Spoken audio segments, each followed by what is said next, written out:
सृष्टि के आरंभ में न समय था और न ही दिशा, न काल, न आकाश, न पृथ्वी।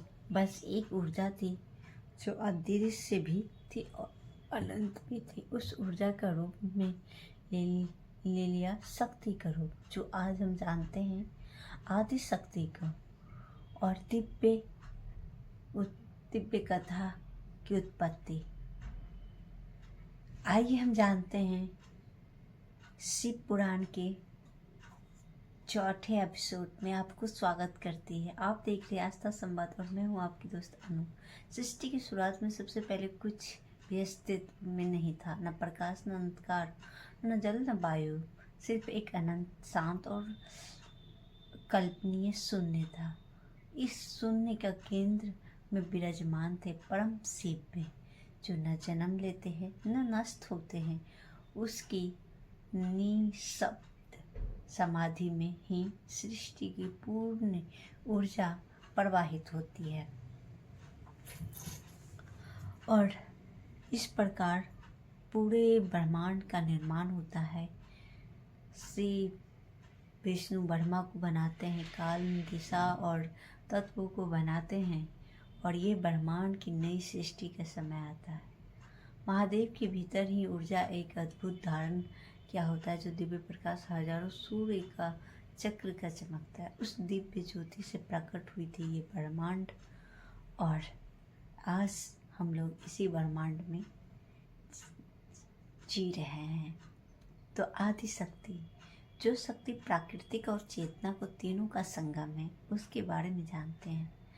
आदि शक्ति का किस प्रकार से निर्माण हुआ और किस प्रकार ये दुनिया में उनका महिमा आया। तो सृष्टि गतिशील बनने के लिए शक्ति का होना आवश्यक होता है, आपको भी पता है।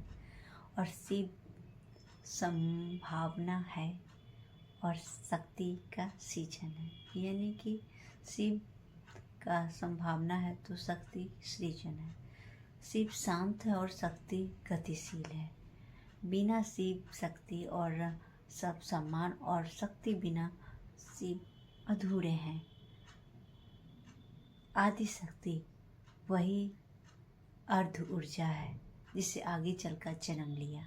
किस प्रकार सतगुणी लक्ष्मी और रजोगुणी सरस्वती और तमोगुणी काली ने, इन तीनों गुणों से सृष्टि चलती है और त्रिदेव प्रकट हुए। इस प्रकार आदि शक्ति ने अपनी शक्ति से ही ब्रह्मांड के तीनों रूपों का स्वरूप का पैदा किया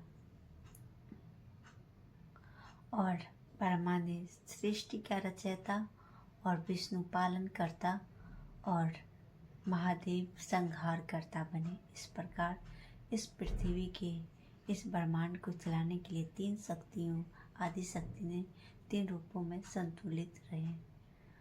ये आपको जानने की जरूरी है कि आदि शक्ति से सृष्टि गतिशील है, गति देने के लिए है।